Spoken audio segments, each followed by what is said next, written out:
Good morning everyone. Welcome to my mini blog. আশা কৰোঁ আপোনালোক সকলোৱে ভালে আছে। আজি মই যাই আছোঁ গুৱাহাটীত।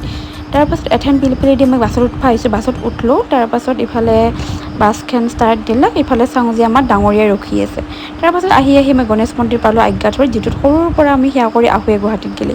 তাৰ পাছত এথেন আহি পালোঁ জালুকবাৰী। তাৰ পাছত ৰেপিড' ল'লোঁ, মোৰ লগৰ ছোৱালীৰ ঘৰত আহিছোঁ। তাৰ পাছত তাইৰ ঘৰত অলপমান চাহ পানী খাই কিনে এথেন আৰু আমি কলেজত যাব ওলাইছোঁ। তাই ছাতালৈ বিৰাট ভাল পায়। মই ছাতালৈ অভ্যাস নাই কাৰণ তাইকে ল'ব দিছোঁ ছাতাটো। তাৰ পাছত এথেন আমি কলেজ আহি পালোঁ। এথেন কলেজৰ ভিতৰত সোমাওঁ। তাৰ পাছত এথেন ক্লাছত সোমালোঁ।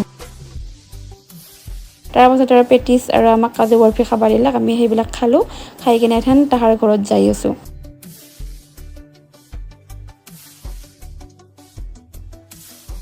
তাৰ পাছত এথেন তাহাৰ ঘৰত যাই আছোঁ। ইমান ধুনীয়া পৰিৱেশ চাওকচোন। তাৰ পাছত তাহাৰ মাকে ইমান ধুনীয়াকৈ সাজি থৈ দিছে ফুল চুল, বহুত ভাল লাগছে আহি কিনে।